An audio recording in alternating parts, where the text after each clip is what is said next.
RTGA, mieux qu'une chaîne, un monde. RTGA, mieux qu'une chaîne, un monde. RTGA, mieux qu'une chaîne, un monde. RTGA, mieux qu'une chaîne, un monde.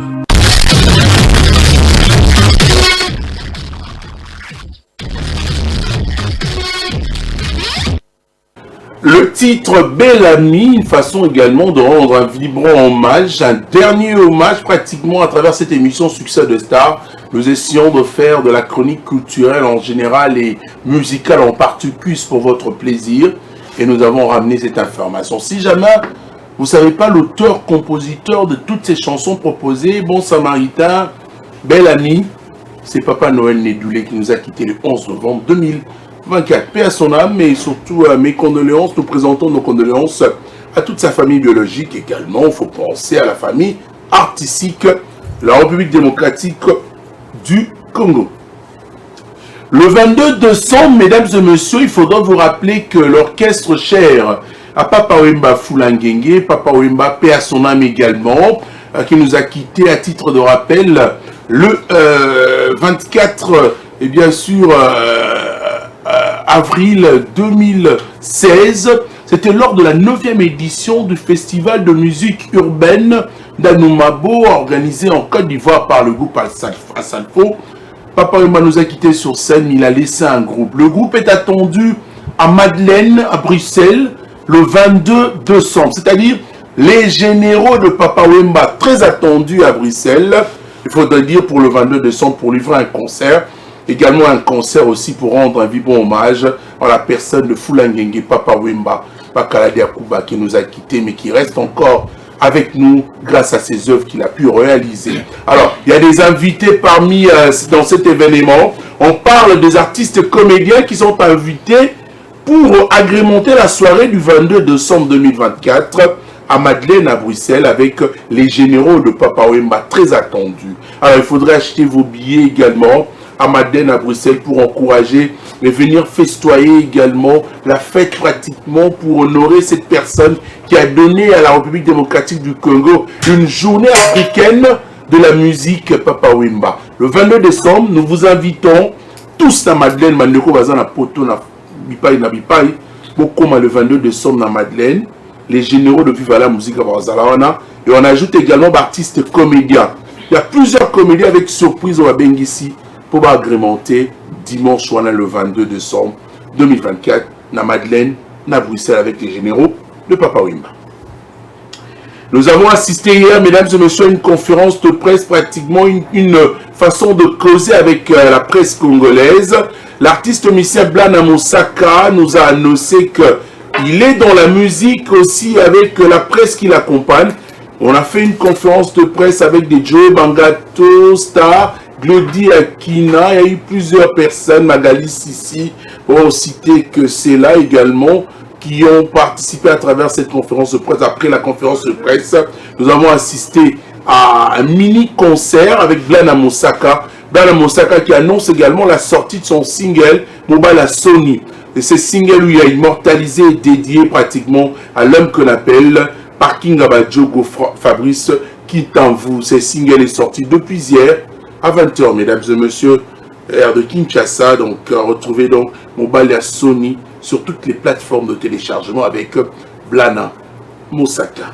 Et merci à vous encore une fois de rester fidèles sur nos antennes. La radio-télé du groupe L'Avenir, on va retrouver le tour informatif à travers cette émission, puisqu'Héritier Watanabe qui nous annonce un concert à Vélodrome, et il sera également à Hilton Hotel. On aura encore toutes ces précisions à travers cette émission, puisque le tour informatif de porte-parole, artiste également, Bunafilé aussi, qui pourra donc nous informer encore, qui sera demain au village Chentemba, mesdames et messieurs, pour un concert. Le concert qui est prévu demain avec son équipe, donc sa team. Et on pourra également avoir toutes ces précisions, comment l'entrer, comment faire, comment venir vibrer au rythme de Bunafilé à travers le concert du village Chentemba. On reste au village Chentemba pour dire que le groupe La Joie du Ciel se prépare pour affronter cette salle congolaise, village Chentemba. Pratiquement, on parle du groupe La Joie du Ciel. On se rappelle d'un grand monsieur qui représente aujourd'hui ce groupe, Monsieur Kalo, qui est là sur ce plateau après avoir passé 2 moments d'absence avec nous, puisque le premier jour, le samedi, il y a eu une forte pluie. Dame la pluie qui a créé tant de problèmes pour l'émission. Nous avons raté l'émission 2 samedis, mais au moins aujourd'hui on retrouve M. Kalo. Bonjour, vous ne comment dire Kimia. Zamba Zalokumu pour aller Tokutani. Ça va sinon Kimia. Par la grâce de Dieu, ça va. On peut savoir dans un million sur Zolanda Biso, Bambote Belé, la minute sur place sur Bazami. Mais ça va. Alors, comment le groupe se prépare en ce moment, puisque vous avez affronté, c'est le 24, hein? Le 24 novembre, vous en avez village chez Temba. Alors, la jeune ici, elle se prépare comment? Puisque c'est un groupe qui nous a donné du goût avec un énorme succès. Mais après, vous vous êtes un peu recoquevié. Bon, il faut le dire. Qu'est-ce qui fait d'abord? Je vous donne 2 questions directement. Liboso, l'état d'esprit du groupe pour le concert il y a 24 novembre, on a village chez Temba. Et puis, deuxièmement, pourquoi groupe et limo maman et bimé surtout qui est au village surtout qui non et surtout qui était parce que groupe na minute sur état d'esprit il y a groupe mobile ça calme pour na web ça va dans Nzambe nyonso et que tout a vraiment na ko bongisa mama kasi koleka pour na village Temba ndenge tozo bengisa bango na baya bango nyonso et vous la journée moko spéciale au nom de Tikala nanu makamusu to kosala au nom de Tikala kosala rien de neuf sous le soleil papa non makamusu su ezali tango ezo sala mayo mon place au vendre lobby mais depuis kala ezalaka wapi depuis kala basala ngote pour nani. Mais la minute on a travaillé tout comme ça là, na niveau tous alili, donc tous a déjà au sommet à Makambo. Mais le 24 il est toujours bien ça va on kakabaya, va découvrir Makambo. Malgré so c'est salama, mais tout comme matin moi logo moko boy. Moi et logo moi était niaté à mon kies. Alors je me rappelle si j'ai bonne mémoire. Ouais. Vous avez proposé une très belle chanson dans Mokili. Où Tikala comme un chef d'œuvre. Ouais. Hein?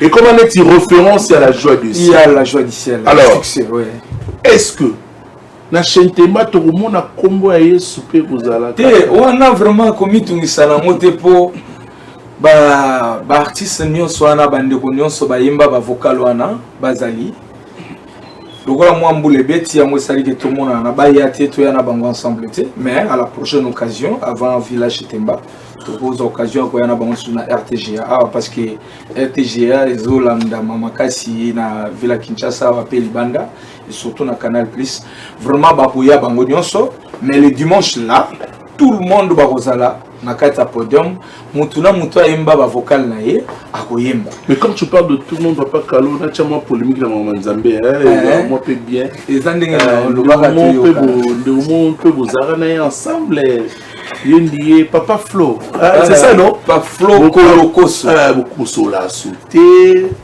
au bébana et comment on va colportage, pamphlet. Je m'explique. Quand je parle de colportage, je fais allusion au coméra, c'est-à-dire songi. Songi. Et puis pamphlet, je fais allusion à Mwakela. Au bébana. Non. Sola souté. Non, ma Mwanzambe to bébana. Ngote to bébana pour l'année. Mardi. Il pas ça. Ah oui. La concert voilà. Na lobby. Papa Flo sera présent. Flo Kolokoso président. À Omona.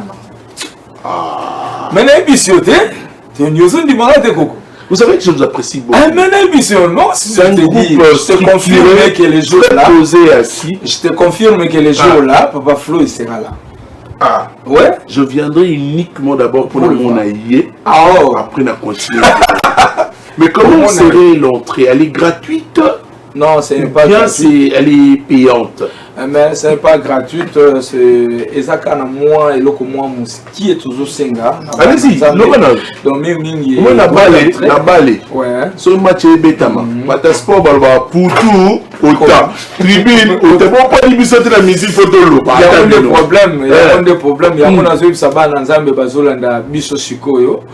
Doit l'entrée pour nos côtes dans le village chez Temba et ça n'a pas fiscal $5 aux awana. Bandeko ya VIP, tu tiens à $20, $20 VIP, $5 pour tout pour na bandeko nyonso tout ba bouta misika, ba lemba, ba kingasani, banjili, ba mbinza, Bangonio surtout. Fiesta FC commercial. Je dirais, ce qu'on peut dire à ta sport, on va la droit pour tout, autant.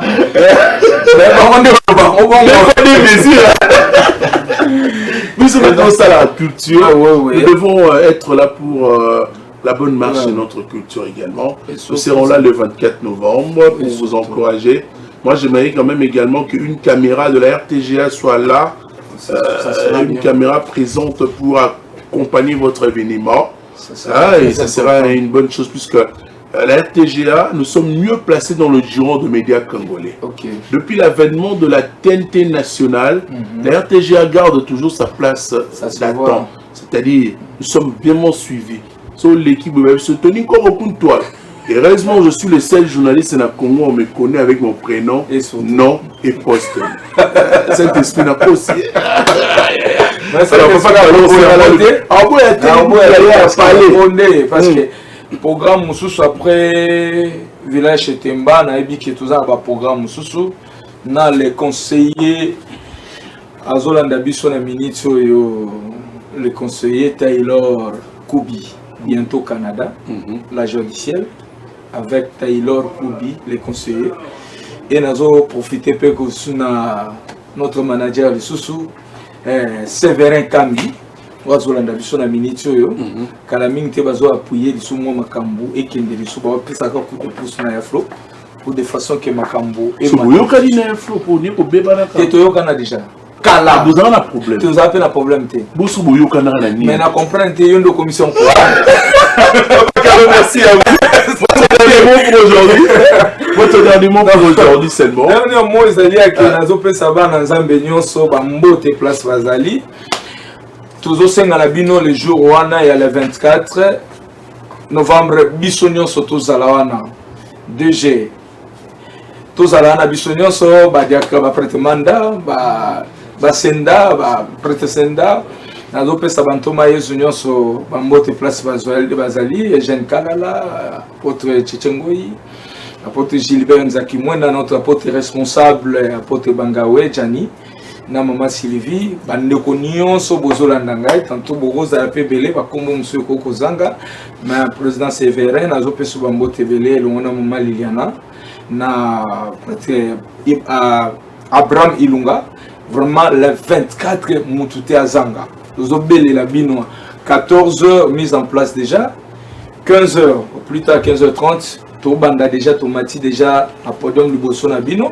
Pour nous démarrer ma cambo avant 18h et Sengeli aussi ça déjà pour bana nzambo ba uta misika bazo pe moyen ya kozonga kuna bokozwa ba répertoire na biso nyonso ba no fongola boîte fongola ezibeli to konta bokozwa banzemu lokola undombole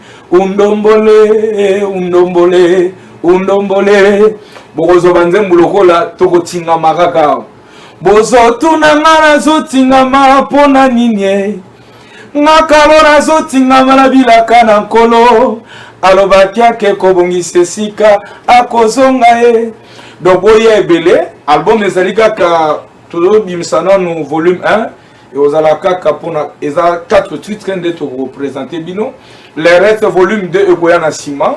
Voilà, nous avons fait ça na programme sous donc to bengsi bino vraiment bino nyonso c'est Maticho c'est Monique Mbombo bandeko nyonso mokwazanga te bozala vraiment ne belé merci pona lokumu na nzambe na biso. Merci frère Carlo avec ta belle voix également, mais samedi prochain je voudrais vous inviter pour venir fredonner quelque chose sur le plateau. Si.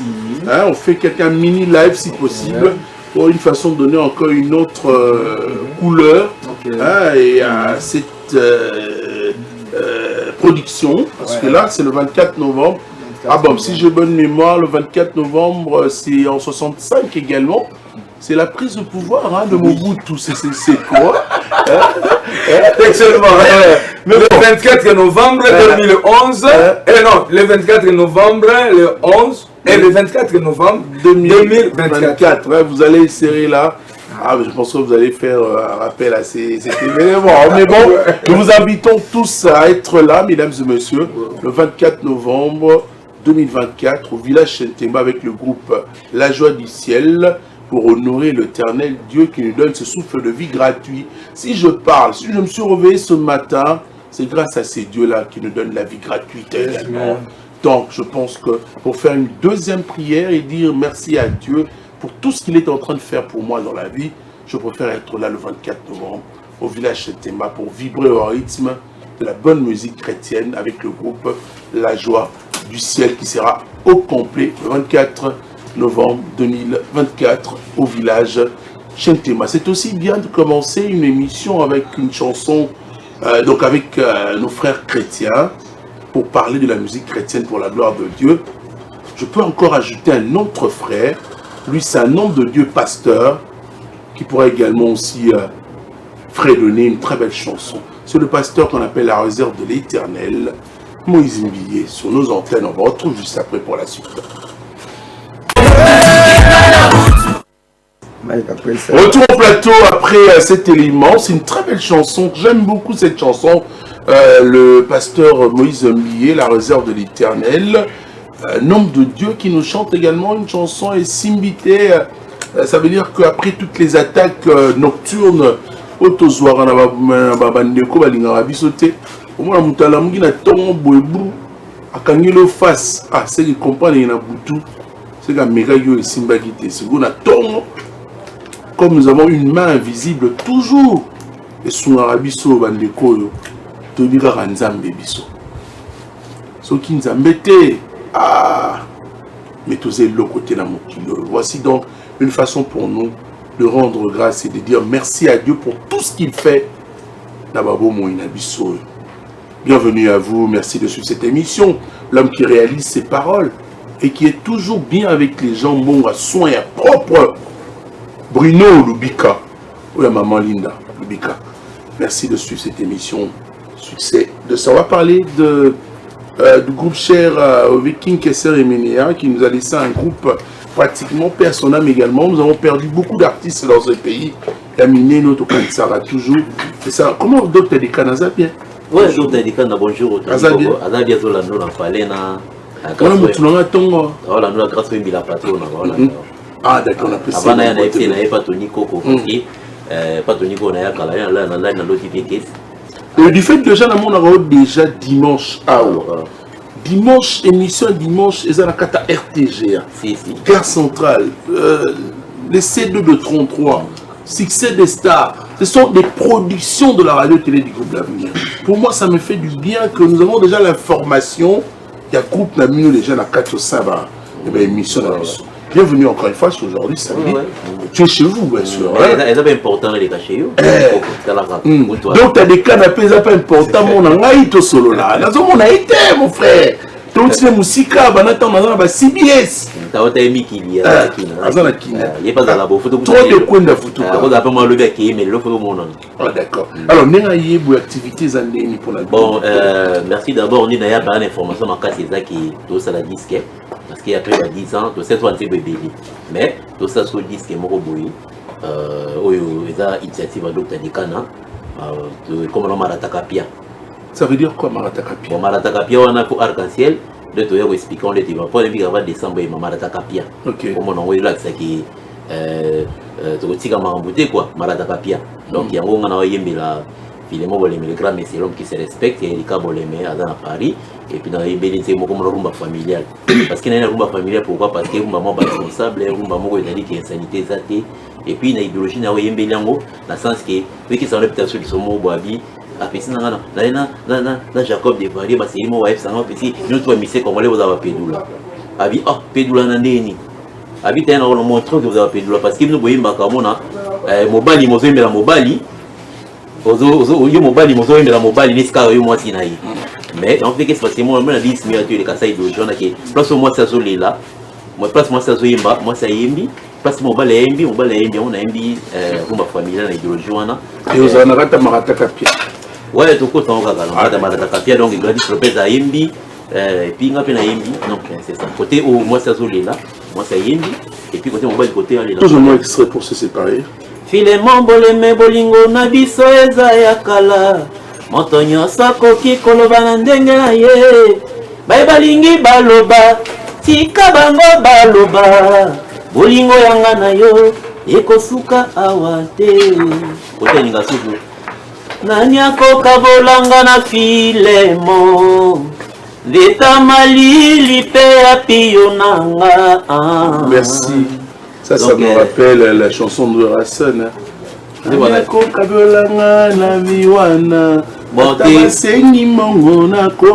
musique qui n'a pas bon oteme komandeko ngisanga mingio yende soki nzamba bon ça oui la wanoimba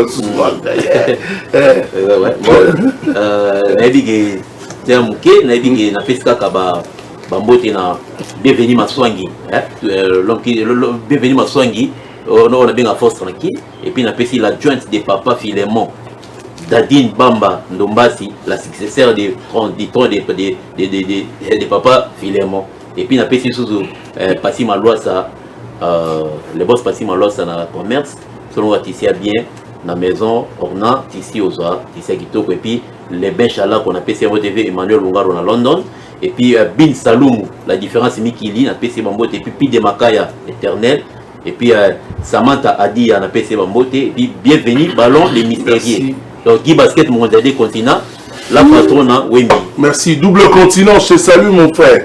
Alors, on va aussi rappeler que depuis le 15, pratiquement, il y a la sortie du nouveau single d'Abraham Mignon, Ponta de la Rança, donc, qui vient de lancer donc, un single, Nyangara. Très bien réalisé, même le clip vidéo a une très bonne qualité.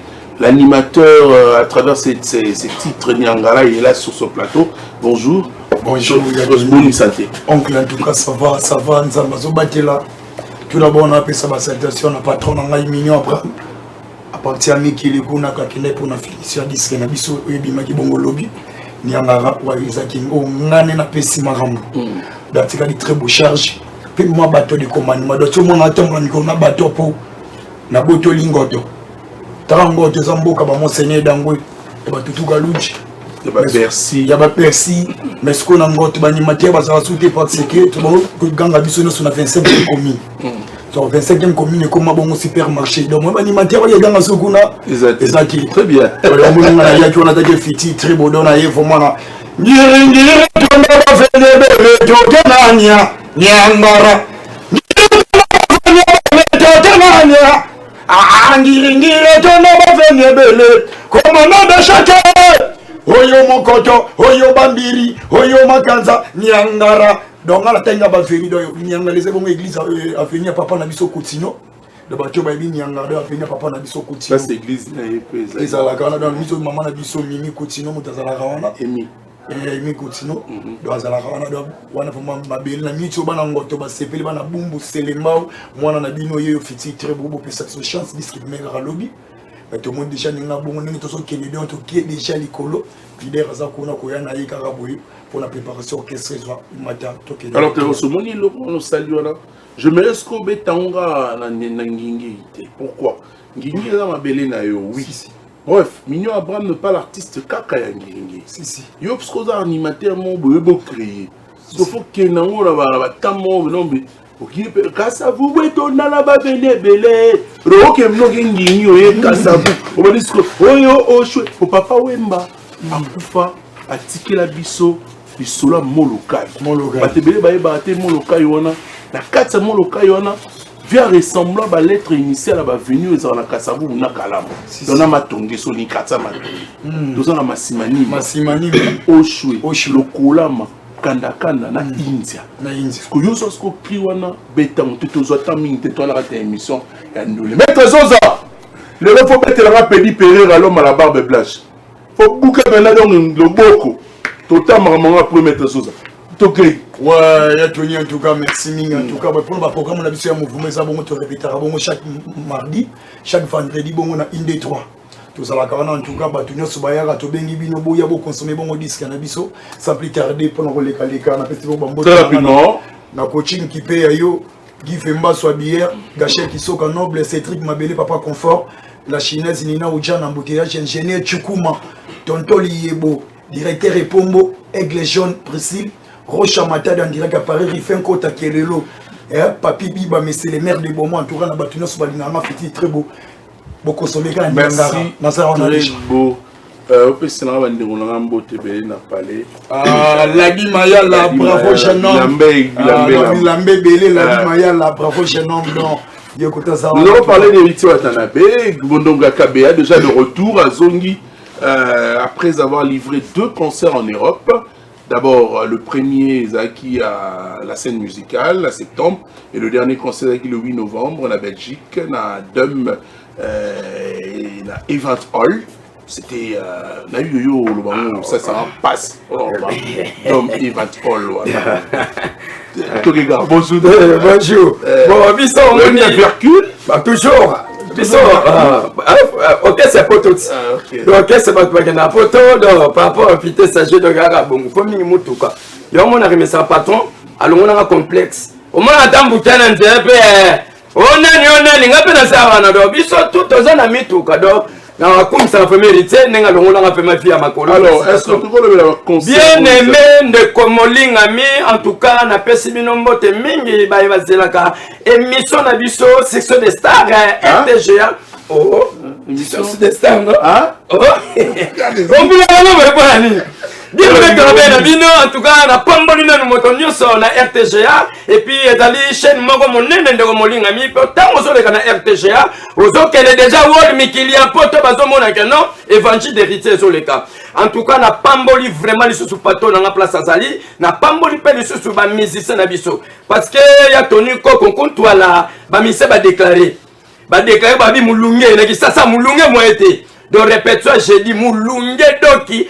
Foulu ya batou ba musicien ba déclarer ba miso ba utangi poto ya biso ba déclarer en tout cas il faut ba zonga mais ba ozonga na bango donc bon ça na musala to ya héritier Watanabe na kumisi lisusu ba fanatique na biso nyonso ba o balinga héritier en tout cas ba spectacle na monaki bolingo na bino pena était kinga pe super héritier à partir de 20h héritier yé OK c'est mobimbe na ba musicien ba fanatique plein et résima ezalaki ke na butu sur les acquis na moi et nous la maman na scandale en tout cas héritier diminuer ba puissance en tout cas vraiment tolobi na bino bien et loko liboso na yina teya bato e boza na succès te botika kotaka ba mbrema na kati ba TV eza concert gratuit makasi ceux qui ont mon concert OK c'est la bino bo voyage à te boza na ba salle na ba bobeta ba salle te en tout cas leader na bino ba contrat ezate boza na ba mitukate par rapport à voyage, en tout cas, ceux qui vont dans l'activité, on a été,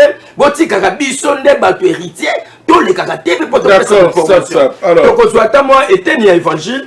Nalingo le belano bandu le besoin nango. Oui, bandu le nabiso, oh, toza nango, à Ferrotom, obi que toza maman motonioso. Donc, en tout cas, pardon. Oui, c'est important, les andoulés. Oui, bien aimé de Romolingami, en tout cas, bana kitambo, mboka mobimba, héritier, bongisi lisusu.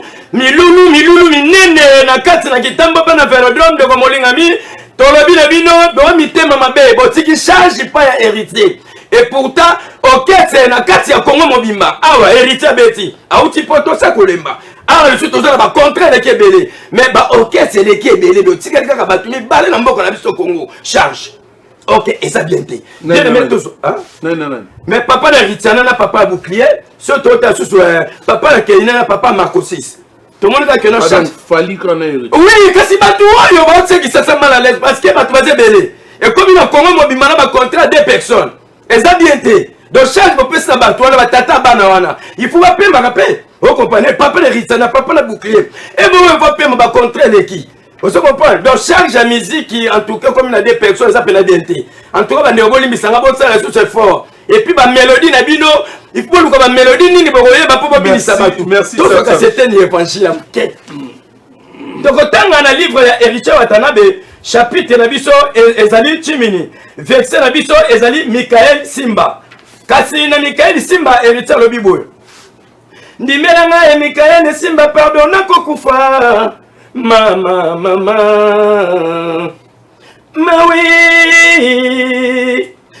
Bien bien même dans moninga mi pona kozala koyembela moto ya mbongo héritier yemba pe Michael Simba atondisa mi na mbongo Michael Simba azali moto tanga kutelaka na héritier ndeko moninga mi ezaleke songo trop kasi soki totali na batu nyonso na kati ya mboka motu oyo po oyebana na mboka na biso Kongo ndeko moninga mi ipo ya mingi pe héritier po soki ya yembeli yo mokili mobimba ekotaoka soki ya yembeli yo monda te mobimba emoni yo ndeko moninga mi Michael Simba oyo héritier atalaka batu ni oyo koyemba yango moni na verset nouvelas héritier koloba na biso ete tokomi na tango ya mbinzo esi eleki tokomi na tango ya lipekapeka soki bomoni bacontrat bavoyage eza mpe héritier po tango ya mbinzo eleki tokomi dia na tango ya lipekapeka yango moni orchestre ya Tim Lewata ezopumbuka bavoyage eleki merci beaucoup. En tout cas, vraiment merci. Natondi bino botondi pour la cause l'ingrate.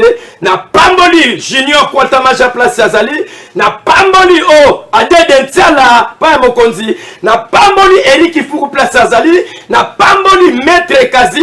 Na pamboli pa surtout Issa Fofana Aladi Fofana. Option d'héritage à Katiboua. Bonjour, on va parler des pics pour Maniance. Avant qui est lobby dans 4 squares.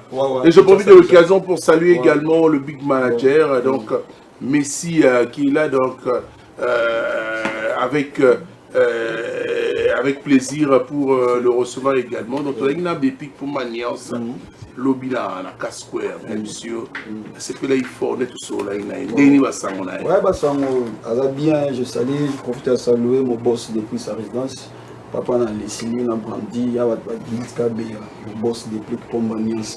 Papa a visa, nous souhaitons des soins, nous sommes soins. Il y a tout le monde qui répète avec show, avec mes crédits, que vous tenez votre maman répétition. Tant niveau simplicité. Donc le monde, bon séjour à toi, DJ. Appel masqué. Appel masqué. Donc, je salue passer. Donc voilà. Bah, sans vous avoir à Tony Coco, tu as l'événement le 13 décembre. Tu as dans Johannesburg. Nous avons un bon gars, tu as un gloche à l'Oba, ça pose à Kourima, Bumbu. Tu as un Shadrach Kouka. Tu as le 13 décembre.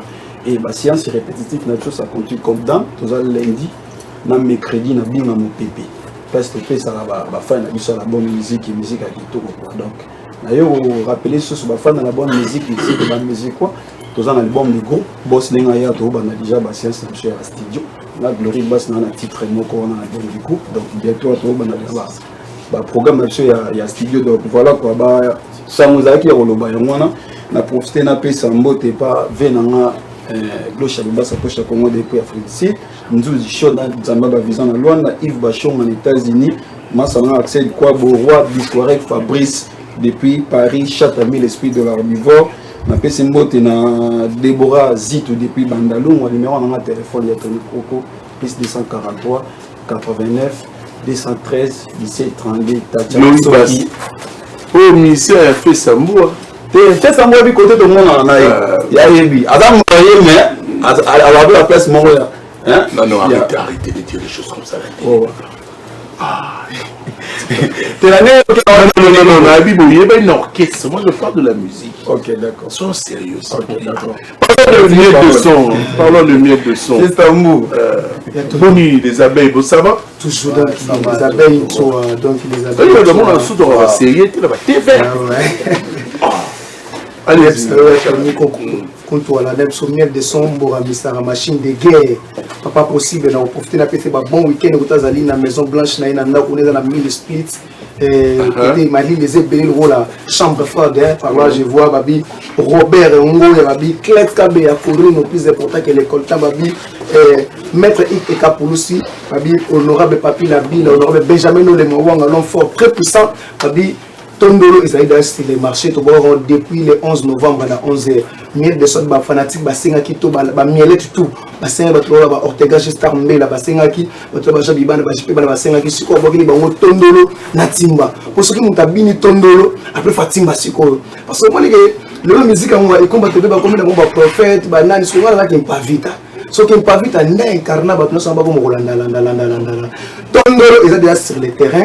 Bobé, tu n'as pas fait tout à téléchargement, beau télécharger, en Tondolo, surtout page officielle il y a patron dans la miel de son Moramisa la machine de guerre c'est YouTube bobeta yango pena tondoro na timba bo télécharger yango bozwa bobina na ndenge na bino na bibina na ndenge na yo donc bina na loketo bina na mapeko bina wapi bina na ndenge na yo tondoro eza wana déjà na plateforme tout bo télécharger bo ka musique dans la bipiso dans AND Mbissi fait de l'oreille par Bergine pour la répétition ndenge patron dans la miel de son Moramisa la machine de guerre descendre pas Wemba na les rois de la forêt tu répétera bongo chaque dimanche na rôle beaucoup na matongi parce que bana matongi bino yonde pas Wemba tikela nkodia faut za la wana pesa na rôle beaucoup chaque dimanche bon mercredi tu auras bon na mobange na répression police chez moko na résidence na kati ya maison blanche par exemple na 1000 split malili ka ndeti chambre froide bon consommer toujours tondolo na timba doki bina na ndenge na yo ya toni koko olimo bina na suki oningisa maboko obina na luketo kaka yo donc par là na moni ba bilondo ba Benjamin no le mawanga mutasala nga mambo kitoko e mali tantu mono ba benemo ba kimpa vita pozo ka ma ya soin et va tabiloba le baptême à karaté et pour le moment numéro de téléphone le mobile qui pas vite aller messager d'Allah 090 66 43 003 090 66 43 003 et ton niveau qu'on a gagné animateur na biso antigal na bi yende ndo kopesa sikolo to sensi ya tondolo quoi il n'y a rien à dire parce que allez-y boire il faut boire ouais Tony na pesi no mbote pa président na miel décembre Mr. double revolver moi on a anniversaire nous tous à la exaucé Karim Memba anniversaire moi na ya Tony na ngapena expliquer nous kaka biso ba animateur photo zongela ko boaka ba animateur to boaka te tout ce que DJ aussi charge il faut to boaka même le lot ba soliste kapa ya ba souté o drummer boeba bimse même la bisimbolo ko drummer apesi avantage à générique ngam na bandi générique na to banda clip kalaté mais tondolo déjà ils a sur le marché y on a eu kana pesi la ngam tondolo ah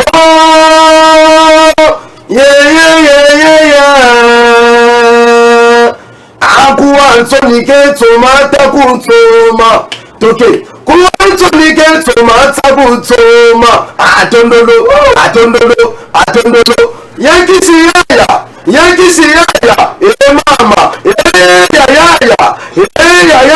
yaya nzeleza mulayi misusu mabakende misusu mabatikana nzeleza mulayi yatoniko okoyiba tikiyo kidiba mama leline kidiba yokolelanani kidiba.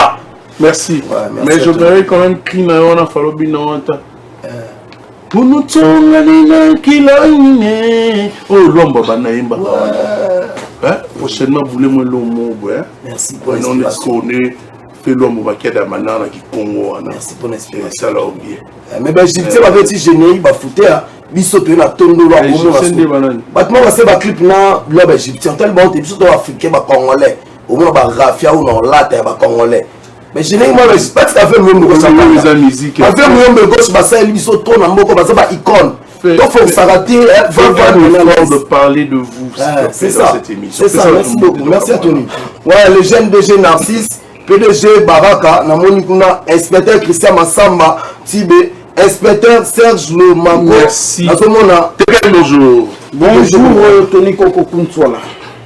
Bonne actualité Festi Bandal Gaga. Donc vraiment bon week-end à personnel je suis en RTGA et puis bon week-end à peuple congolais Mobimba donc le solo les amoureux autour à Festi Bandal. Festi Bandal déjà c'est pour bientôt. J'invite vraiment tous les Ndalois et Ndaloises tout à la Bissonio surtout le 8 décembre. Le 8 décembre vous allez 69e anniversaire. Il y a commune Oyangai, il y a Bissonio surtout Bandalungwa. C'est ainsi qu'il y a plusieurs activités au rendez-vous. D'abord, c'est un dimanche. Sur le terrain municipal, il y a Bandalungwa. Il y a des activités politiques. Namo Kitani, soit Moto Akokamba Biso, il y a Yemoko, Excellence Ndofula. Donc, notre bourgmestre de la commune de Bandalungwa, Alphonse Ndofula. Yende Azali numéro 1, il y a Bandalungwa, et tant que bourgmestre. Ainsi que notre député provincial, honorable député Jared Panzou, Azali député na biso ya Bandalungwa, siko Azali likolo na biso surtout honorable Patrick Mouyaya, donc il y a Ali excellence na biso ministre il y a communication et puis député national Funa et puis provincial il y a ya Bandalungwa mais légué yango sikoy pas ya honorable Jared de Panzou. Merci. Donc le 8 décembre na poko nango sikoyo tokutani biso nyonso na festi bandal na veni 8 décembre. Pour l'instant tozana na veni 8 décembre kuna nde sika tokopesa milulu de 16h jusqu'à 23h wana quoi, mais des propositions pesali na bloc commercial soit na 8 décembre nyonso tokoyi bango na ba banderole bande konos bazana besoin ba participer ba outil ba commune et belé au commune na 00243 990 699 842 remerciements et pas ya honorable Jared Panzou la lumière de Bandalungwa, merci beaucoup honorable, joyeux anniversaire. Bruno Loubi Kambongo ya propre, merci na soutien ba maman ba monko bijou tumba président Michel et puis nonon Weteto la noblesse toujours quoi, nonon Weteto le noble dégâts matériels, merci Tatiana Osango, maman Lidine Zimbu depuis Paris, Emile Minga, merci TKM. On va parler d'Inosli. Bonjour mon frère, bonne santé. Ouais, santé Pépé. Alors, actualité à Inosli. Bien habillé, samedi. Oh là là, merci beaucoup. Mais à Tony, avant tout, na Sambela, on nous permettre de Sambela. C'est la prière après. Nous avons l'information et des bisous. Les prières, on a avant nous, on a prière. Ah bon? Allez-y alors. Ouais, je vous salue, Maman Rebocholo. Plein de grâce. Tigre d'Afrique est avec vous. Vous êtes bénis entre toutes les femmes. Et bébé a milé tous les fruits de vos entrailles. Merci, mon Lord leader. Amen. Mais bon week-end à mon continent. Tigre, mon Lord leader, autrement dit Michael Jackson d'Afrique. Et c'est le musicien qui va faire la conquérir. Johnny a l'idée de Michael Jackson. Bon, Tony, toi, on a leader, moi, je suis très sage, je suis paniqué. Toi, on a la date, le 27, dans le 28 décembre, tu as la bonne à Cotonou. Après avoir aussi ça pour la Cotonou, tu as le 29 décembre, dans Burundi, précisément à Bujumbura, tu as bon hôtel Source du Nil. Après, le concert, on a vite fait pour préparer la date où l'année prochaine. Il y a Poto, et aussi, on a préparé une équipe à Congo. Après, on a un type où ils ont bien avec succès en featuring avec Awilo Longomba. Ils ont deuxième tempo na bango maboko mbongo na ngamoko. Ils ont deuxième tempo na bango où il y a succès. Premier tempo na bango qui a maboko milai au mokonzi ya bengisa dia Awilo Longomba. Deuxième chant na bango ndio mbongo na ngamoko Awilo Longomba bengisa ko Tigre mon leader pour basa la featuring wana lisusu. Ils ont produit par Maestro Dizo bon séjour na Paris place Azali. Ba griffe bozala toujours patient. Bozala leader moko o azaka paniquer te azaka très sage. Album na bino za toujours en cours. Pourquoi tu insistes sur ça? Hein? Pourquoi tu insistes qu'il y a pas paniquer? Il y a un problème? Et bien là ba leader va paniquer sur la neli source boy. Ba date ezaka neli pour na ba paniquer. Je voudrais qu'on parle de vous. Merci. Ouais, Tony, ba griffe non, ça message na ba fin na biso ba griffe. Ba griffe bozala toujours patient. Album est toujours en cours. Mon contact prépare album international. Ils ont la maman la barumba. Ils ont la fixe. Ils ont aussi un peu de concentration, un peu de patience. Vous avez vraiment patient. Mon contact de savoir bien noté. Vous avez vraiment patient. En plus, il y a Tony Abako qui détruit. Gardez silence. Ceux qui ont les logos à Rolobati. Vous avez toujours patient. Ceux qui ont Tony permettre de dédicacer à bateau. Allez, très rapidement, tu parles trop aussi. Hein? Allez. Ouais, na pesi ba. Bon week-end, on a mon grand frère propre Junior Moulanga Salé, l'homme au grand cœur. Na PC sur bon week-end, on a grand frère, on a Petro Vouemba, grand déclarant dans Matadi, riche Camille Motomoro bien depuis États-Unis, la ville Ottawa. Francis Monta, l'homme au grand cœur, cité dédié de Yoruba Griffe. Ribin Maïpa, bon week-end, Nathalie Bono, le suit à Tony, Namoni, Papa Nephraïm, Namiradi, mais c'est Igebi na filé. Papa Nephraïm, merci beaucoup. S'il te plaît, je n'aime pas ça. Merci à toi. Merci. On va parler de Sarah Kaloumé.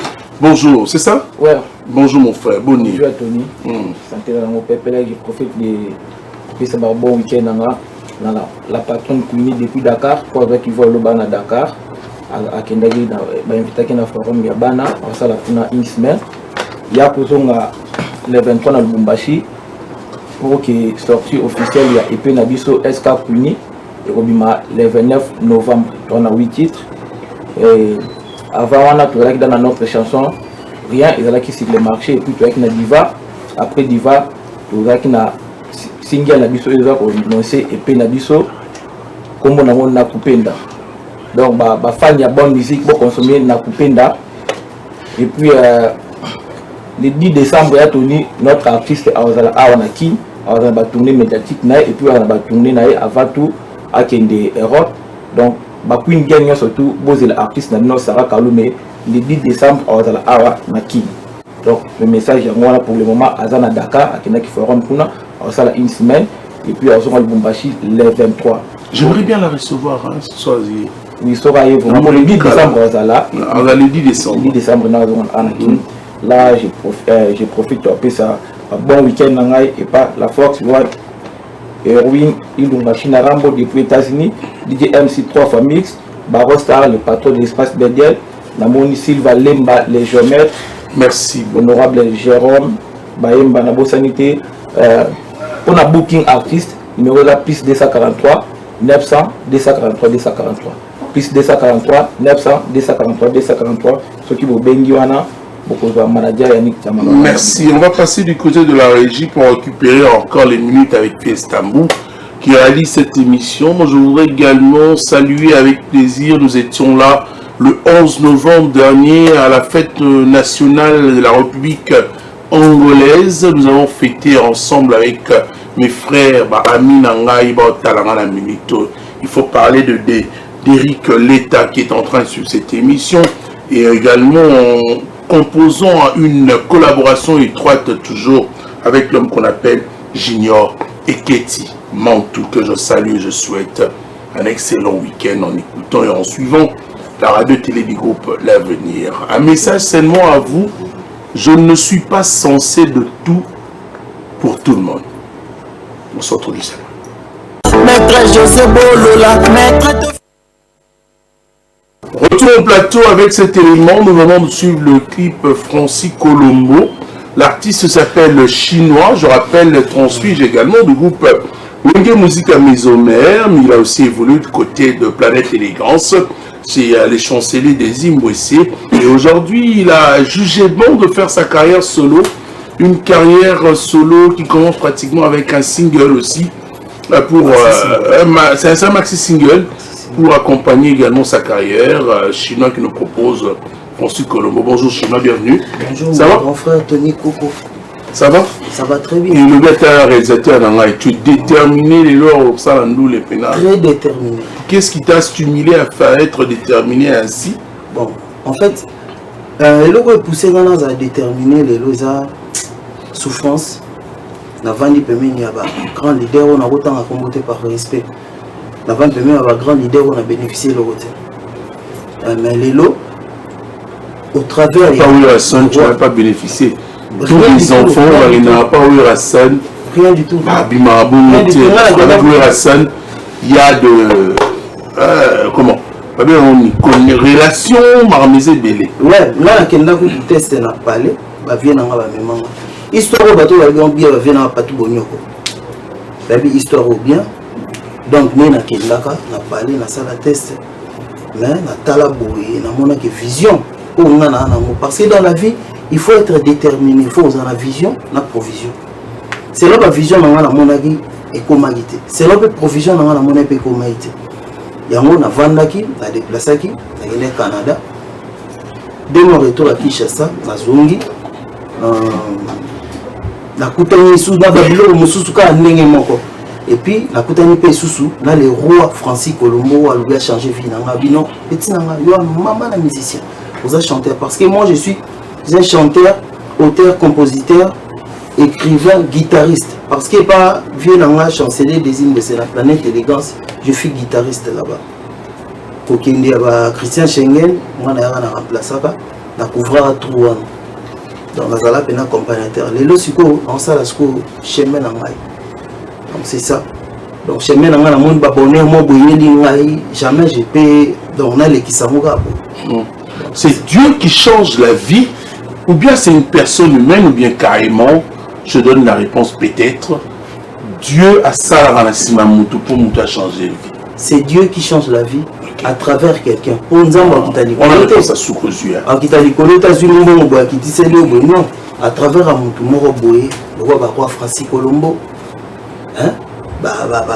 Junior. Ça marche bien avec Francis Colombo. Ça marche très bien. Moi, vous allez passer beaucoup d'années ensemble en termes de collaboration. Ça marche très bien. Et il est en train de subventionner. Tu as monté un groupe déjà? J'ai déjà un groupe. Tout ça à la répétition. En coulisses en fait. J'ai déjà un groupe de ça. La guitariste et chanteur. Je suis un bon chanteur. Ah bon? Je suis un très bon chanteur. On a des studios. On a des studios. On y a un vélo sans guitare, sans couverture. Là, ça, il y a une interprétation. Pour qu'on comprenne qu'il y a un grand chanteur. Allez-y. D'abord, à faire un Jean Goubal. Yeba nalingi yona bolingo ya solo mama bolingo ya nzambe yelele aileli elu salamanga nga nalingaka yo tango nyonso sikukanisa yo nakomi tunaka ye wana no vision global soto ke bon papa na biso rechorota boulay o masa na nga mirage Francis pour masa na nga pena Petro Congo depuis Petro Congo a interprété fétiche Dieu d'Afrique. Ce soir, si la rivière, petite lumière, reflète la ligne à l'horizon, écoutez ma prière, au fétiche des ancêtres, ramène ma belle à la raison. Petite lumière, réveille ma belle. Hein? On va lire la partition, non? Na boyo beta on ya beta na kimyango ya beta petite lumière réveille ma belle ce qu'on a négé tant que mission professionnelle na boyo sala ou basala na ke petite lumière réveille ma belle on a la place voilà on est là harmonique on parle de fétiche c'est un poème écrit par Léopold Sédar Senghor. Ouais, c'est ça. Mais Taboulé Rochereau, paix à son âme, a amené ce poème en musique. Mais on a appelé son moment Valère Nzembo. Et Fétiche, c'est le titre. Mirage aussi, remixé encore à sa manière. C'est une bonne chose. Mais ce matin, nous avons le plaisir que le Chinois aussi essaye de nous donner un peu cette partition. Alors, et puis pour votre information, on a album Chemin de la vie. Il y a combien de titres? Il y a 9 titres. 9 titres. Tu crois vraiment tenir dans cet espace, un espace où on retrouve plusieurs artistes confirmés qui déjà, il y a certaines stars d'ailleurs, les autres continuent au marché bien les lots. Tu penses tenir dans le monde où on a marché avec le roi Francis Colombo, Junior, Francis Colombo et qui? C'est un médecin de la musique. C'est juste un mécène de la culture. Mais comment on s'anime pour... Donc, Azan a une stratégie. Azan a une stratégie. Il est aussi sur le Canada? Non, il est à Uganda. Ah, ok. Azan à Uganda, à Kampala. En fait, précisément à Kampala. Azan a multiples options. Il est très doué, il est très sage. Donc, il y a carte pour musique, il y a des cartes. Parce que rumba on a mis les lots, on a mis roi Francis Colombo, ça rumba trap. On a mis rumba trap na Kinshasa. Parce que rumba trap est égal aux Arabes. Ah non. Je vous dis ce que avant toi faire rigoler qui était là. Non, bêta ils ont rumba trap té. Les Arabes. On vient à se faire bêta avec beaucoup de respect, ils ont rumba trap té, bêta bon mo bonini, ils ont même ils ont rumba trap té. Ça c'est un avis qui n'engage que toi. Non, ça n'engage que moi mais c'est quoi? Tant que rumba d'abord ils ont le océan. Océan mutuna muto kana ndenge nae aso exploiter on ndenge nae. Donc rumba moi je suis fier d'être congolais parce qu'il y a la rumba. Et puis je suis fier d'être artiste congolais pour bénéficier de la rumba. Vous comprenez? Rumba trap on a côté ici sur le qui na kati o ba somo ko boy ezo bima wana o mona keza hors rumba. Mais guitare parce que guitare accompagnement ya monde ça la ka ke rumba ezala exister. Eza guitare accompagnement eza bâtiment te eza te mutabesi boy. C'est pas ça.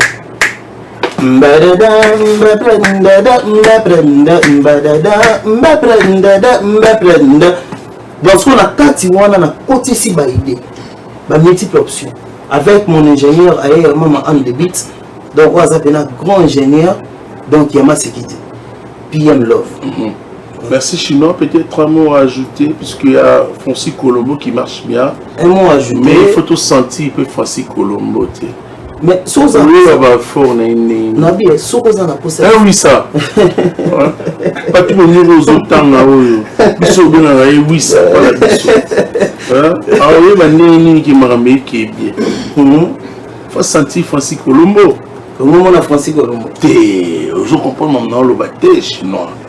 Dans le billet, pas tout le monde oui ça a senti pas mon Francis Colombo. Mais pas tout le monde a eu déjà forcément. Mon a été. Tu le connais, tu l'as vu, papa, ou bien dans l'autre cas. Dis-moi la vérité. Mais pour votre formation, on vous appelle à Francis Colombo à partir de 17h.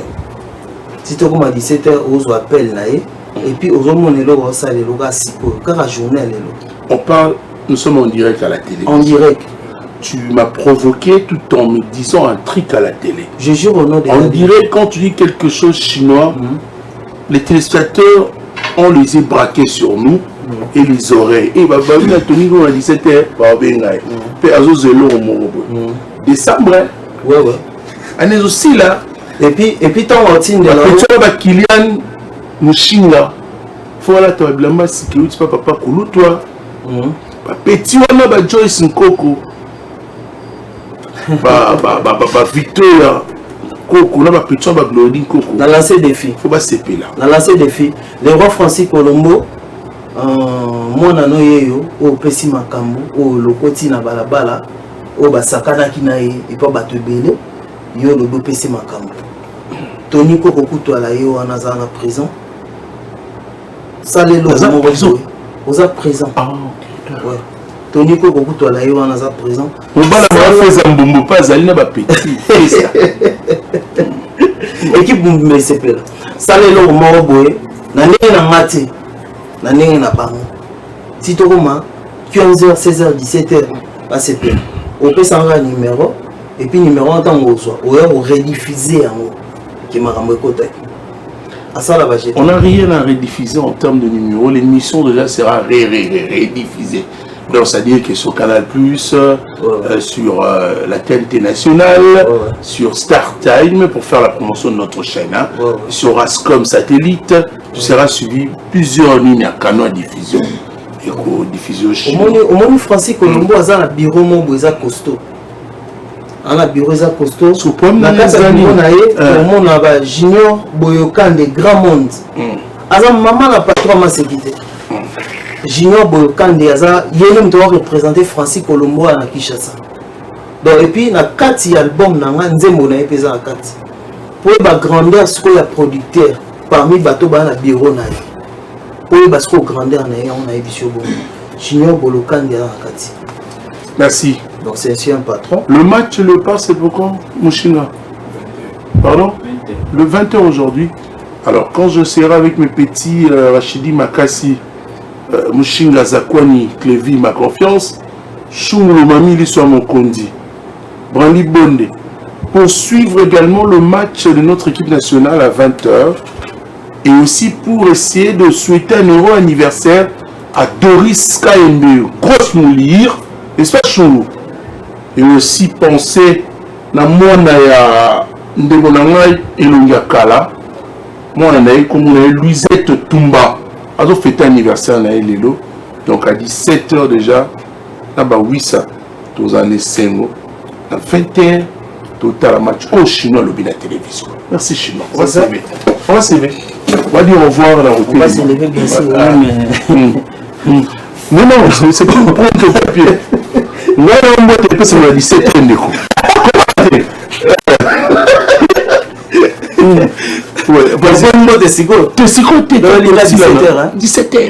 Ah, merci beaucoup. Picasso. Merci beaucoup. Le rôle 17h au monde, on va sentir en haut. Nathalie Kuna na bureau, après si Gans Mombi, les gouverneurs, Homogène, les conseillers juridiques, il y a Maître Junior, Boyokan des grands mondes. Hein? Donc il est proche pené à Colombo, et puis il y a Ebisinga, on a bête les champs, on a un système. Donc, on a Francis Colombo, Nazalane Ernio. Oh, Nazalane, il a c'est lui. Il y a un comme ce petit boy. Il y a ma casse. Ah bon? Et puis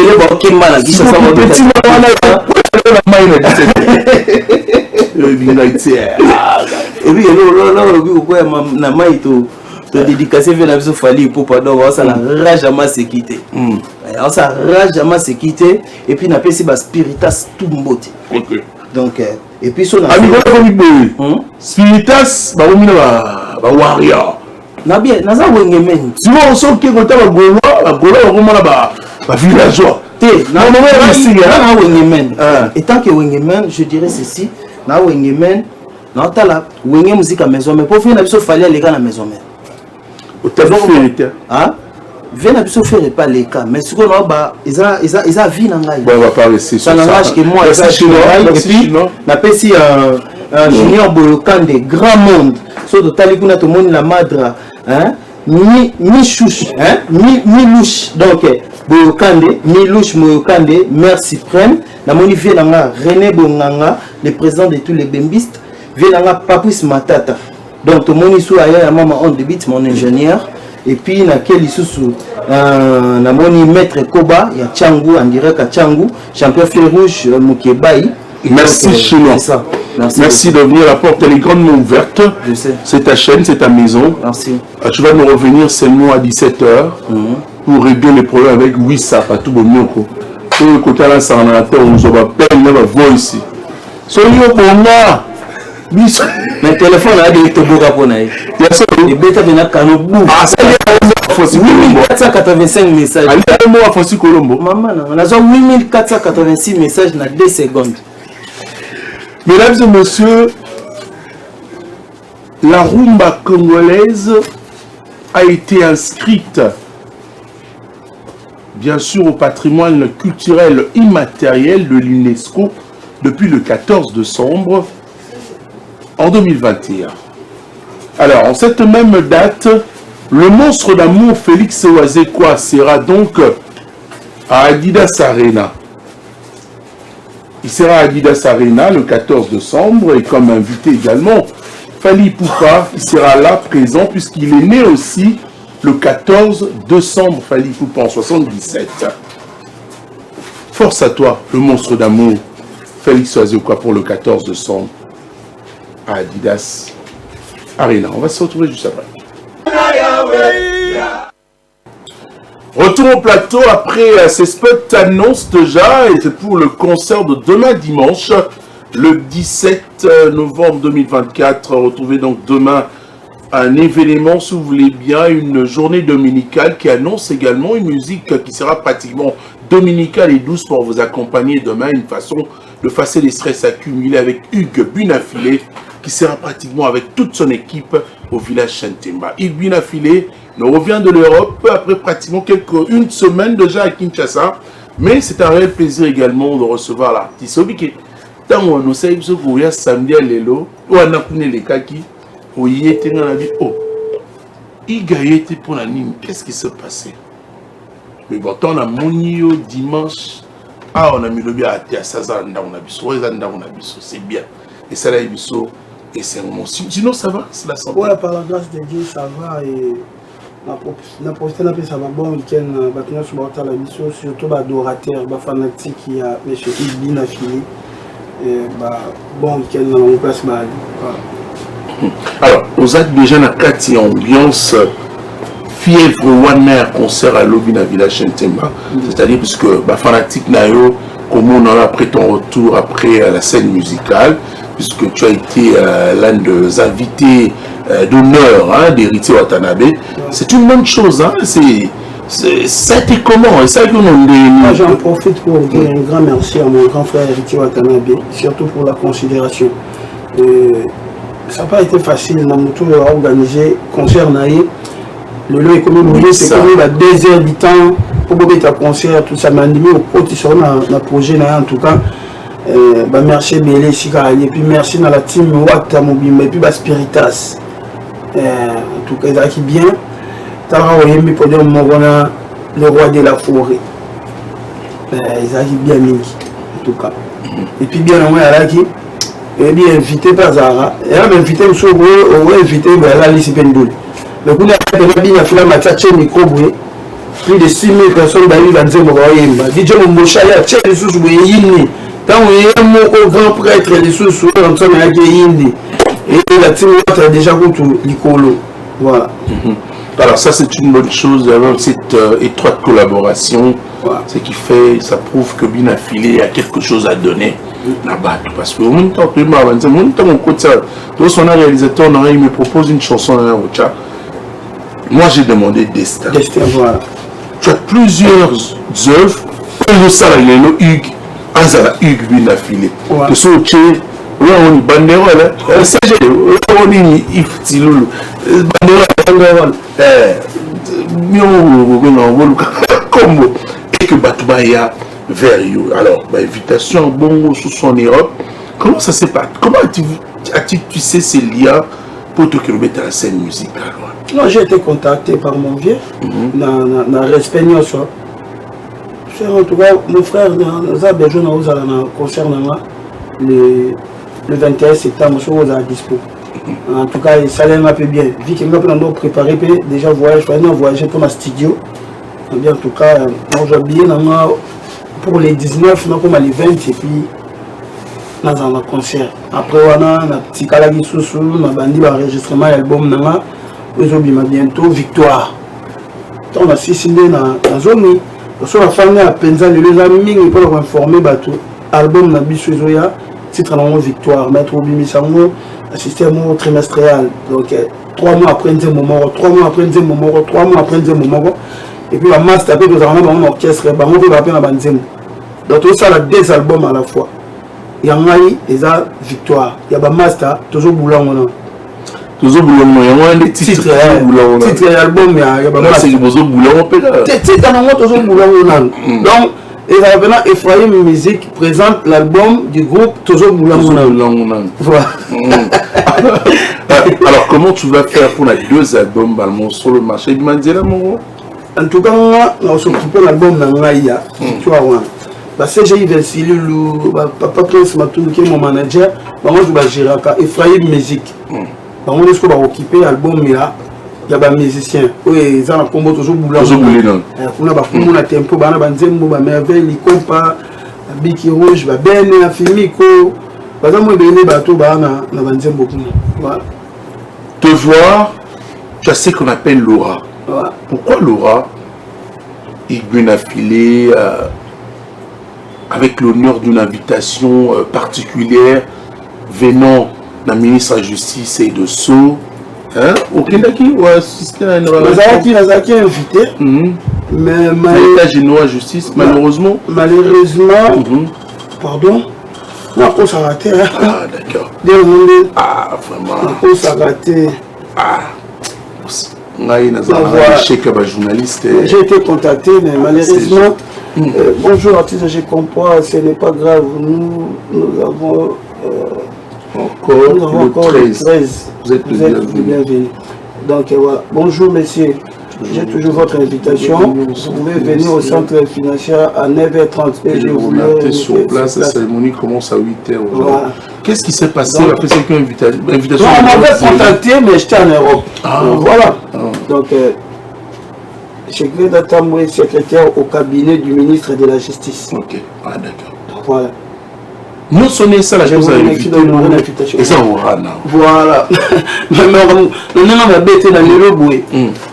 Dans la catégorie de biso. J'ai toujours malheureux. Je pense que ce que vraiment la artiste. Je vais voir sur la catégorie de biso. Je vais bandota la non bien affilé.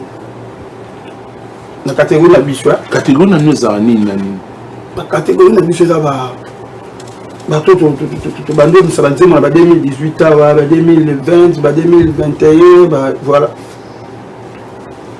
biso bato tobetina bawenge te baquartier latin te bavictoria te bavive la musique te oyo tobimi mi na baorchestre oyo ebotami apres baorchestre wana quoi na catégorie na biso ngo yango wana namona nazala invité na palais du peuple na manifestation ya mokonzi ya mboka président Fachi aloloba namona invitation wana mutatindelanga papa Blaise Boula tant babengi baartiste basali bainvitation ya baartiste yanga payé babibi na filé mokonzi ya mboka koloba ana besoin ya baartiste parmi baartiste oyo aponaki ya bajeune yo mpoza sélectionné nazalaki mambo ebele ya mboka na participaka avant tobanda bacampagne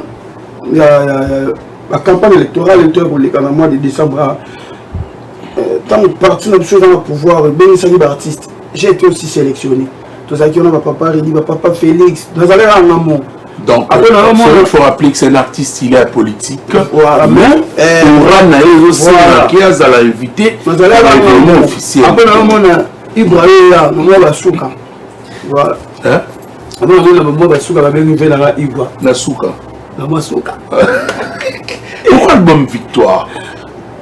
Pour toi, tu te dis déjà que au commis déjà? Non. Ah, là, comment c'est quoi? Parce qu'on chante une victoire à peine masquée lorsque vous conquérez la Brazzaville, Nemo Sala, la République voisine de la nôtre, au Kanga, côté de la musique, au Zongia, au Messi, DJ Gires, le manager puissant, au Kanga, la Kim, va confirmer. Après, on a mis bien dans la victoire. Mais si on a tenu Coco, tout ça va l'échec à la journaliste, nous sommes beaucoup. Pourquoi victoire? Bon, victoire, déjà, dans ton album, Namaï, ils ont marché, détermination. Au moment où tout ça est déterminé, dans cette détermination, on joue à l'attaque, on joue à l'humiliation, on joue à la détermination. Après, on a déterminé, si on joue le bandé au Luka, et ça, on longi. Donc, tout c'est là qui était en fait. Ce que tout ça dans le moment de victoire, toujours là, toujours mêlé, toujours célébrer l'espoir victoire. Donc, tout ça qui est positionnement, tout s'est positionné. Après, tout est mis déterminé. Donc, le moment de la détermination, tout est mis qu'on a victoire. Et ça, vraiment, on entend la classe. Mais il n'y a pas la passe. Mais on s'est positionné car il faut attendre. Tant la sili ici, autant à bandit sur le Luka Moussala. Pour le Moussala fait la déterminer. On a bureau au bête, porte, babité, ah, t'es ok, sous. Tant on a Moussala. Comme nous avons victoire, au Molia, on s'est payé, nous avons régné. Donc voilà, nous sommes dans la victoire.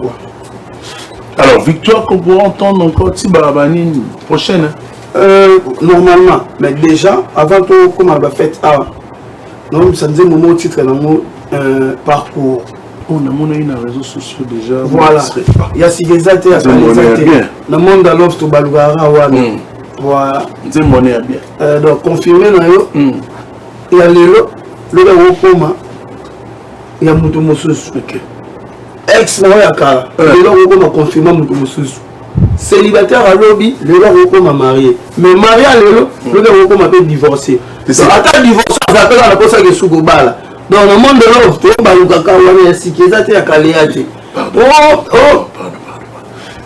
oh, Tony Coco. Moi, c'est à Zoua. Tony Coco, moi, c'est à Zoua. Parce que là, moi, c'est un Tony Coco, moi, c'est à Zoua. Afin à Tony Coco. Autour de l'année, le monde tombe sur le moment. Sinon, mon bébé, il a fini. Lorsque c'était. Moi, c'est dans la cigare. Attends, fini.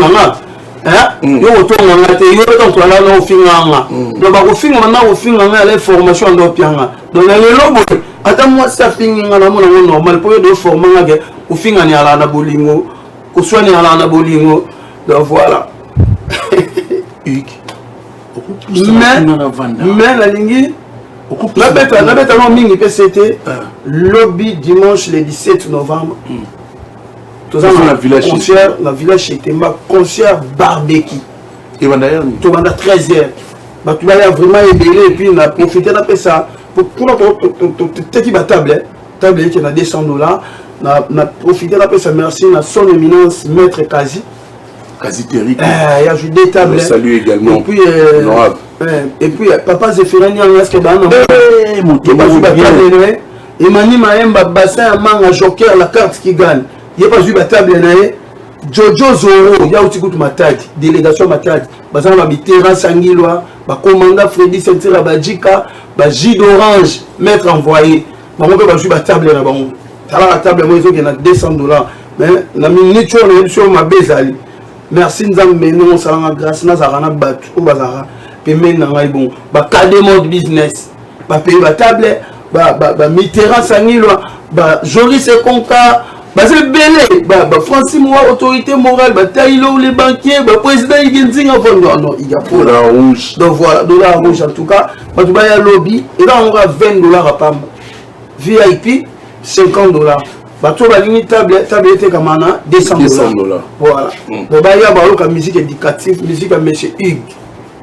Voilà. Pourquoi ça n'a pas on dit bon, la tendance. Ah ouais. La salon de Guélon Moubia. Guélon Moubia, salon de tendance. Donc, après, de bâton, là-bas, au Tala, ah, Tony Coco. En tout cas, quand tu as Igui la fileté, Tony Mingi, Makambo ya Lobaka, Lobaka bien, mais l'andela y a Makambo Moko. Et on a un Kito yo, pour te sola bien. Revenons un peu sur la partition dont tu parles de l'histoire amoureuse. Moi, c'est Nani. Qu'est-ce que tu veux dire? Non, on a ça va tout réalité à Bolivie. Depuis 2022, CG, si je ne me trompe pas, depuis 2022. Là, on a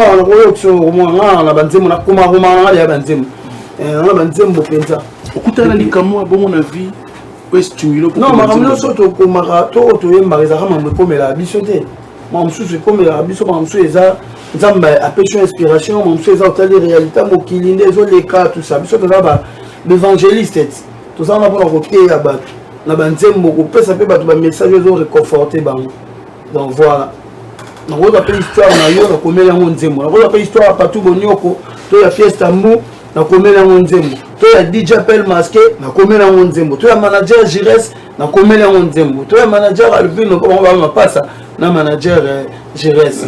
Voilà, les inséparables. Na komela yango nzembo. Voilà. Mama bolingo oyo moni igue. Et ça m'a quand même belé. Tu as raison de dire que moi ça au parosa lobia. On a parosa on a mais Yaya kanisaki nasuka kepa na yo. Nzoke ezalaki kaka parcours. Papa surmonisanga na la vie. Ezalaki formation.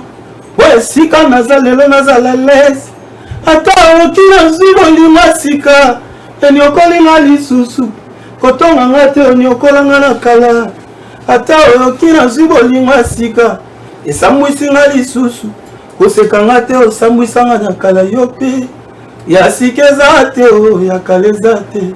Na monda love. Tubaluga wana. Papi matalatala. Na monda love. Tubaluga wana. Oyebi na lingaki yo miki. Nandimaki nyoso. Omona kinga yuma. Kasi depuis na chola ki yungulu. Na yungoli yo nyoso. Na tiki yo batenge. Okoma fufanteba. Bien filé. Est-ce que ce serait une réponse du berger à la bergère? Nkai. Non, ça c'est mon comment mon kala. Ma yema ba réalité. Yande la mangi. Nazala ka koboya yo. Baba sunami. Eza bana kaka. Bola mekaki. Mekie. No bala pe kolinga. Moto mosusu. Tala mosusu na kozwa. Ouais le kyo na mabe. Moto nyo ça na problème. Na lave. Eza wanga le boy. Na Mariette. Moi c'est ma sainte Makedi la plus belle femme du monde. Mais au moins la seule année au moins la mère pas moi ex. Azanga te. Na au moins la paix, na avec moi ex. Donc bah on a vivre là bango elle on va parcours. Nzambe na yeba yije moi si ya bina filé za sainte. Nzambe ba yeba ya mobali ya sainte Makedi ke za bina filé. Donc voilà. Festamou. Propose-moi le titre, je voulais proposer aux téléspectateurs s'il te plaît. C'est possible. Le titre, c'est Destin, pratiquement, c'est toute une réponse pour épiloguer la matière sur moi, Azali, moi, Sanani, moi, Sazali, moi, Sanani. Quand la femme devient mariée, le mariage est une union légitime, légale et sociale entre un homme et une femme. Alors, devant Dieu et les hommes, ça devient une autre histoire. On n'est même pas maître. Oh. Donc, en conclusion, la nana lobani, là toni mutu, okolinga pe mutu mingi, masama ne pona yote. Mutu pa kolinga mingi, masama na pe pona yote. Eza mwa msuka ko nzamba yebi suka ya mutu. Donc voilà. Ngaya na ngana ba bongo, mutu boko umela pe la relation, hein. Boko ça fait 20 ans, 15 ans.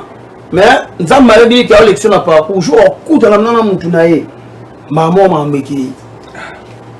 Mais là, on dit que c'est hein. Ah, mais tous les albums Victoire et Zoya, et puis lobby photos à la noulée. Il y a ça soit à 4 hein, moi 5 hein, à 5 invités CG.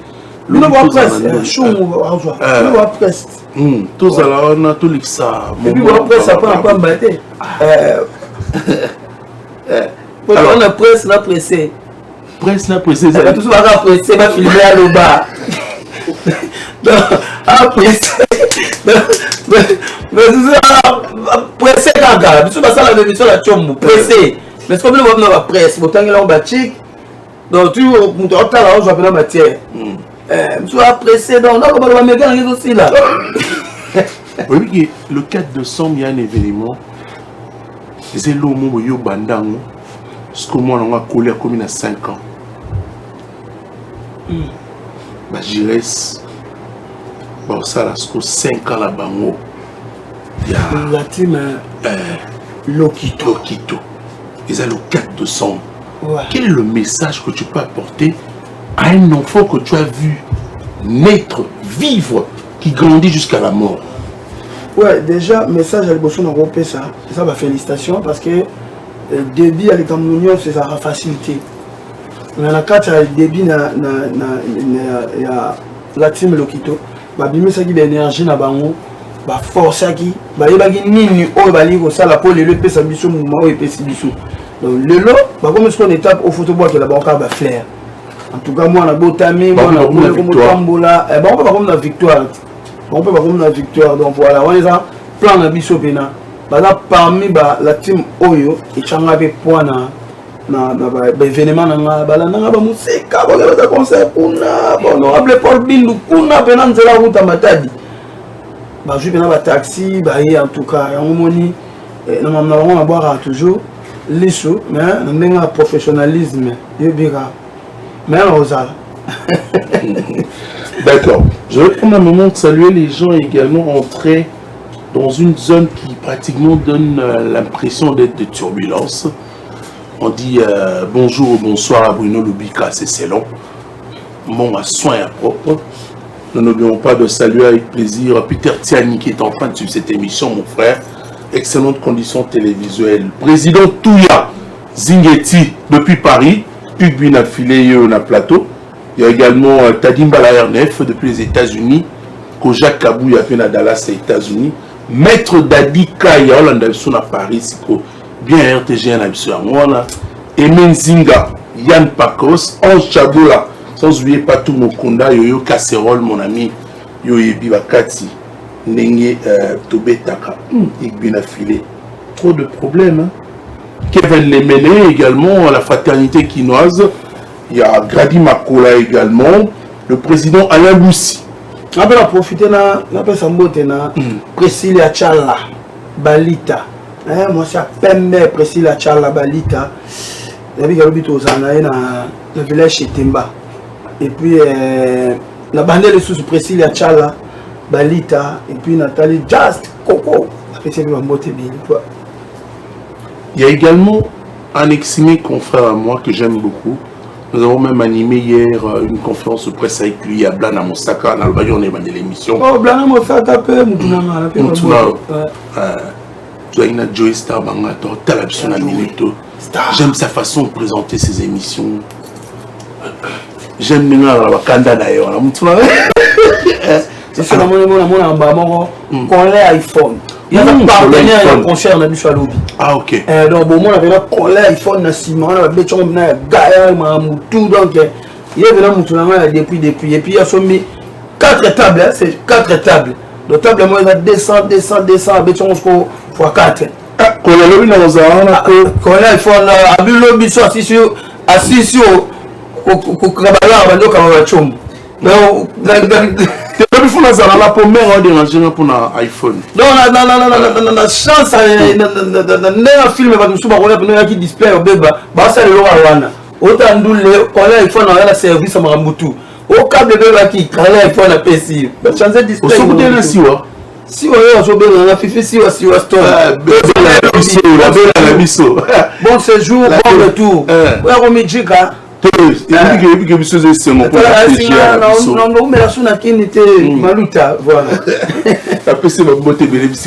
bellissima de la presse congolaise Kinshasa.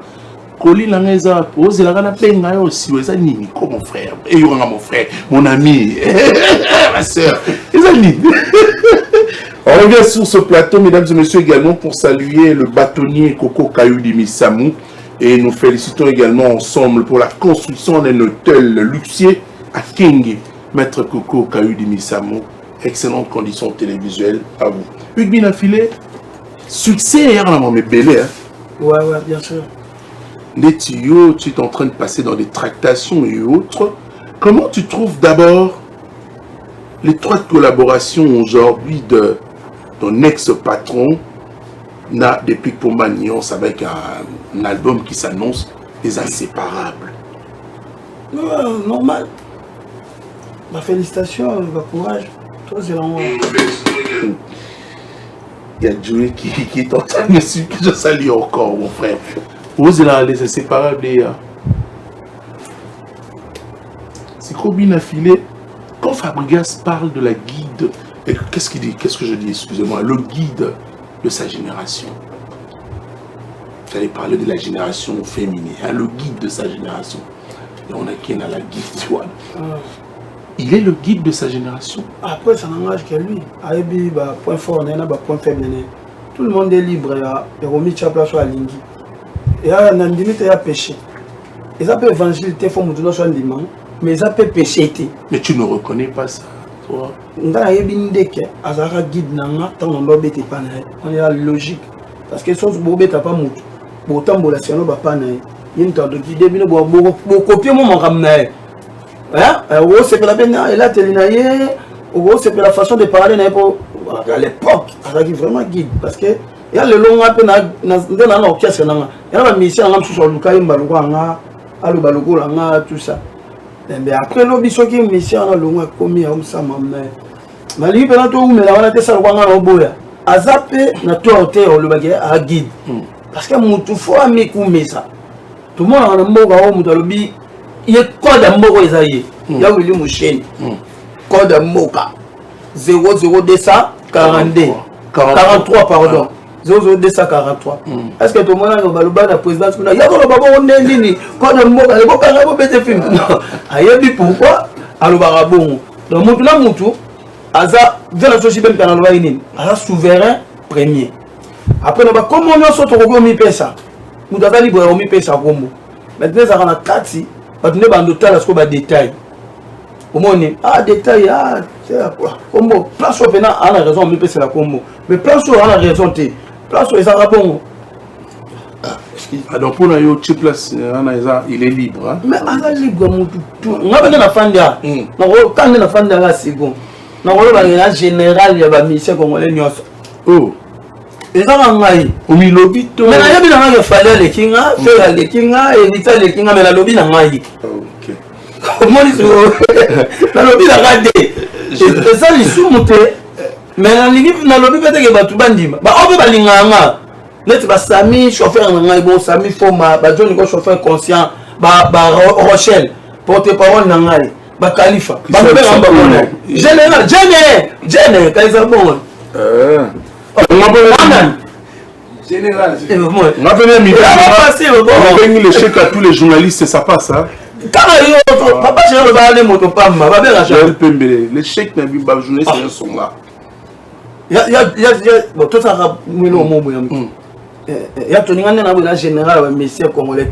Au bien à bon hôtel. Non, bien, mais quand on vient s'il te plaît. Si vous êtes là, on dit comment mi pèse mon Dieu qui est bon moi. Non, c'est ça. Non, mon Dieu mi pèse avec comment il a nié. Il y a un médecin congolais. Donc, on se voit les scores qui guident la génération. On se voit la tête, on se voit les gens qui sont libres, on peut ça comme malingi.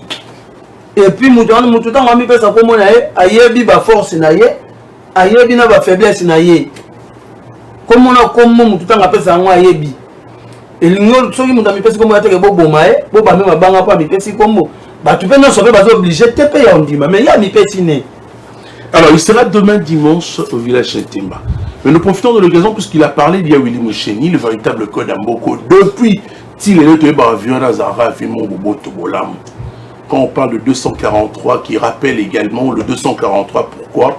Le 2, le chiffre 2 qui est attribué à l'Afrique, et le 43, c'est la RDC qui est le premier pays, et ouais, c'est normalisé, qui est à côté de la liste, il y a une télécommunication, on va bien absolument 143 pays Afrique, ou 43e pays Kotaki, na télécommunication. Alors lui, il reste le seul et l'unique code à Moko. Il y a Willy Moucheni que je salue, que je souhaite un excellent samedi en suivant cette émission. Beaucoup de gens nous suivent, même en Europe encore.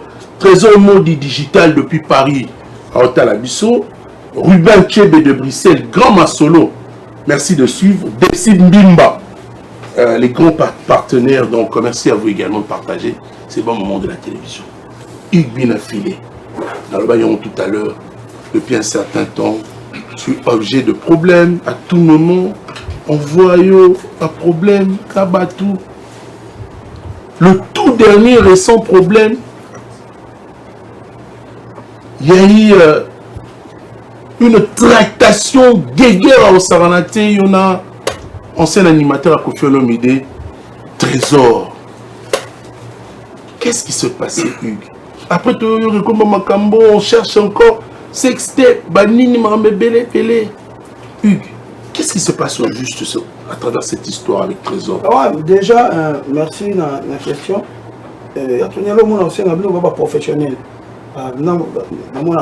Joystar, Isaac Maï, Papi Mboma, Natilo Kole, tout ça. Nous sommes vraiment journalistes et professionnels. Nous sommes un service. Bon, nous sommes un bâtonnier sauté, Fifisiwa, tout ça, tout ça. Nous sommes un service moro. Pour protéger l'artiste Nabino. Si tout le monde oyo, si vous savez les titres, vous comprenez que vous avez une image artiste. Vous voyez, vous avez une vie musicale. Vous avez une considération pénale, mais vous avez un professionnel. Vous avez un tourner à bout. Les gens ont une sévère. Donc, il y a une formation dans le ciel. Mais si on a une formation dans le ciel, au moins, on a réseau. Si tu comprends ma question, qu'est-ce qui se passe? C'est la seule personne qui est bien. C'est comme on a fan dans les réseaux sociaux. Maman, on a fan dans les réseaux sociaux. Bayebi, animé nini. Et puis bayebi, batuni, batina, il y a bien un mois qui y a un monde qui est bien affilé. C'est pas aujourd'hui, tu vas bien bien affilé. Tu vas bien affilé sur Kofi Olomide, sur Ferré, sur Fali, sur Héritier, sur JB, sur Ouera, tout ça. Ce qui est le bien affilé, à côté de la liste, qui est, et ça, tout le monde, il faut créer une fausse histoire pour nous détruire, pour nous faire des images. C'est qui est bien affilé, déranger, c'est qu'on appelle kilo, à tout le monde. Donc voilà. Pour toi, pour clore cette question, tu ne reconnais rien avec Trésor? La vraie chose que ce sont des commérages, ce sont des banalités. Donc, des balivernes. Donc, voilà le mot qui convient. Donc, il y a une moi,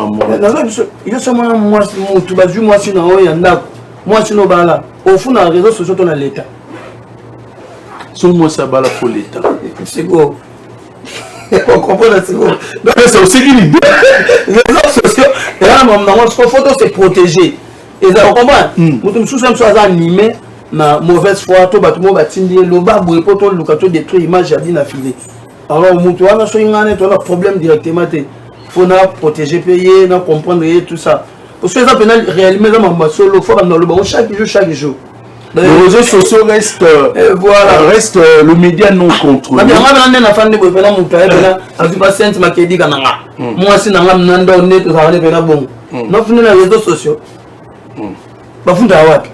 Avant la fréquence maman l'état on a solo. C'est comme tu as foutu la l'état c'est que y a maman lukuta.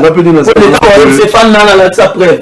Le bas pour ça la boue de voilà. Ce sont des choses au yaka. Par exemple bateau yo bazana sima maman lo ba yebi on a dérangé bango on appelle on déranger mon petit sou. Ah toi tu avais compris que toi yo on dérange ne ba OK non. Ah. Na peni na za bonnet we ba juste fina ngai.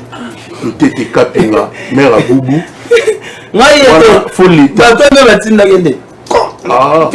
Siko yinde nanyo. Musu on répète bon faut la télé mamulai. Yengo nani ça. Tous les carabissos. On rappelle que depuis Loufou, nous sommes bien captés, 5 sur 5. Nous saluons le commandant Steve et Momo. Au moins, il y a deux bons montagnes dans la kitoko. Na toma na voiture na ngai. Ça dit lunette na ngai. Moi les hommes ils na ba parler na ngai. Les hommes ils ont pas problème moi. Mieux faut que tu aies même là pas problème dans un avion na ngolelo. Qui a na ba problème te na za kwa yewana. Yewana ndina. Ba tu muso za kwa ngate appelle la problème te. Ngambe faut na za boy mais na ba problème. Pourquoi vous dites quoi?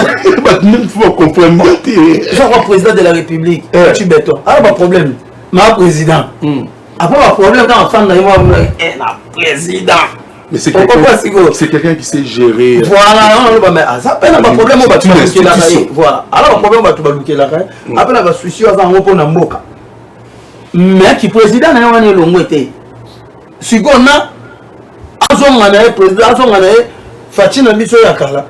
Il y a moi la papa tu sais que diga normal sans pas problème donc en embouteillage à Kangami à ce là non mais vous allez le embouteillage pour faire le contact les cas donc ils ont bon mieux faut na za on a le lobo na bina fila na botama na kisensu na eba na raté le na yeba ni no mo pe parler na mo pe ba ka on nzembo ba tu ayebi mieux faut ba tu ba finga mais na za na vie on na ngole le monde na mo gas ndamba salinga kena zo mabina fila mo ya sima mulongo. J'entends parler également l'histoire de Sextet Baolo sur toi. Eh, Tony, regarde je suis spécial de LTGA, la télémédia. Oh, là, tu vas besoin de je vais te là. Non, voilà ce qu'on fait les 4 décembre. Tu mets dans les 4 là. Oui, les 4 décembre. Les 4 là, tu as LTGA. Les 4 là, on fait non. Non, j'irai. Bah tu as les 4 ouais, bah tu vas la pose non. Oh ben ah et puis moi on pose les 4 et puis matin. Il va connecter. En fait, ce sont des les hommes ont les lobes bah tu vas ba nuire moto. To ba le histoire moi le couteau pour la moto. Faut pas que ça ba élément mo boy. Oh ba que ça to ba élément et den la bah il meurt à tout faire ma moto le ba quoi. Voilà, nous arrivons déjà pratiquement vers la fin de cette émission, Hugues. Nous saluons avec plaisir un bon week-end au commandant Steve et Mono. Il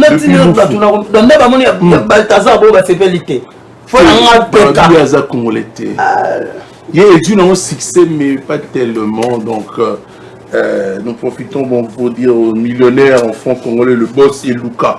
Bambon et Belé, Topesio, Bambote et Belé. Nous allons finir cette émission avec quelques dernières questions pour Hugues. Puisqu'un bon retour au pays au président Dada Moudada qui est en train de suivre cette émission. Pasteur Roberton, voilà depuis l'Angola. Merci à vous de suivre cette émission. Pasteur Roberton, voilà. Mais déjà, donc, comeback quoi. Donc, et ça, là, c'est bien pour la parler quoi. Hugues, il n'y a pas rêvé ta lélo. Ah ouais, bonne chance. Faut que ça score. Oh là là là là là là, Chungu m'envoie une vidéo. On dirait Chungu. Non. Voilà, on dit ça, rendez-vous le 27 novembre au stade de Martyr à 17h avec Logan Luambo Pina vous attend pratiquement. Vous savez, la Coupe d'Afrique à handball, les Ali Dames en RDC 2024. Donc, Logan Luambo vous attend au stade de Martyr. Oui, on a la congolaise. On a la poto. On a handball, la Coupe d'Afrique des Nations. Il y a handball à Kinshasa au stade de Martyr. Nous arrivons à la fin. Babou peut sa score. Il y a match à Lelo. Gala de Mamalugela, on a les voulous. Mais on a dit que tu as gagné. Nous avons fait la grâce. 1-0, ça va? En tout cas, on a tâtonné, on a beau Kolobara pour car tu vas monter dans le lobby. Mais on a dit que tu as gagné. Voilà. On a scoré. Voilà, il y a un monsieur aussi qui te suit, qui t'aime beaucoup. Ataba tu vas loba ba songi et longwa oba chez longwa et puis Fabrice Okoka na pesi ba mbote et puis na moni ya papi matalatala na Angola et Pablo Kini de Bichpachante Pablo Kini na pesi ba mbote à la Belgique voilà Otala parlé ah garçon plaisir pour Otala garçon plaisir mon camarade Abila pe son mbote merci et nous arrivons à la fin de cette émission Festambu. Nous allons boucler aujourd'hui, laisser la place à nos amis de la direction des informations avec plaisir et joie. On va se lever. Je te laisse la caméra. Maître Adélard spirituel. Après c'est Bambo Tebele Siga Ali et puis Fabrice Okoka mon ami. Après c'est Bambo Tebele.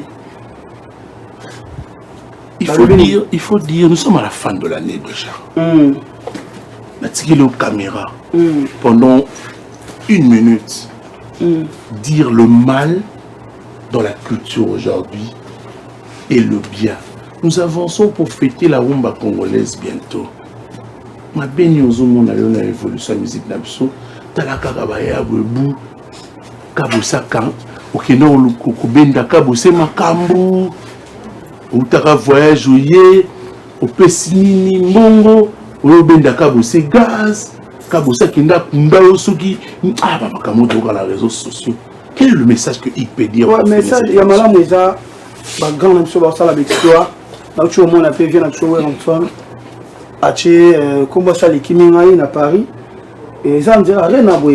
L'homme a bon voilà. Félicitations. Et puis, Vincent Kofelo Grand Arena, c'est ça? Grand Paris. Grand Paris, voilà. Grand Paris Arena. Je veux vérifier pour les questions. Et puis, Kofelo Midé, bientôt, au chapitre d'Al, c'est Hippodrome. Au moins, on va faire rigolo avec Didas Arena. Le logo, c'est là. Paris la défense arena va faire absolument Fali Basaliango qui encore héritier Watanabe scène musicale de en tout cas il y a malamu yango tout le monde ba inosbi ba même ma musique na biso na ndenge ezo même biso pe na ba catégorie na biso pe toujours même on ndenge to même il y a malamu yango il y a mabeza bato ba na se ba lingate ko admirer misala ya bato ba likolo bato mosusu mpe baya likolo balingi mpe te bato baya na se bapusana mpe baya mpe vers bango or musique moto akokende yango na cercueil aza te donc fo ezalaka na bato moko boye bazalaka après bango bamisusu mpe bayaka bato mpe baya mpe na se bondimaka mpe ke fo bato moko bazala wana mpo balakisa bino nzela bakende me lelo confusion totale tozo comprendre te mabengaka yango wana epuis na baguerre médiatique ndenge ekomi ozomona baguerre médiatique ndenge ekomi donc bamisien bakomi na bapage bamisien bakomi na bachroniqueur na bango bajournal bacréer makambo na bango ekomi maintenant neti réseaux sociaux comme place mo moto akofanda lali alamuki abi lelo naopesa 3 journalistes mongo bafingaka abi na file bacréeka bahistoire mpo na bi na file réseaux sociaux komi mpe cope ya bato mosusu babokola bana ne mpo na kofinga bato. Tu peux aussi le faire, non? Non, pour ça, on a voté. Moi, on ressent que tout le monde a vrai, on a droit, on a CPL, on a bête, on a attention qu'on a les tchamal. Non, on a la télé, on a des plics. Bon tonton, cœur ouvert, il y a vrai. Depuis que Bodoza guerre, mon maestro au sol sous depuis quand? Les dépliques. Yo. Toi sur la main. Un maestro. Des faux titres non, le yobi déplique. Qu'est-ce que tu as maestro Fabregas? Sur la terre. Qu'est-ce que tu as sur la terre? Ah. Patrick Beckham peut sur la terre. Mon Dieu, ma calamaille. RTGA, mieux qu'une chaîne, un monde. RTGA, mieux qu'une chaîne, un monde.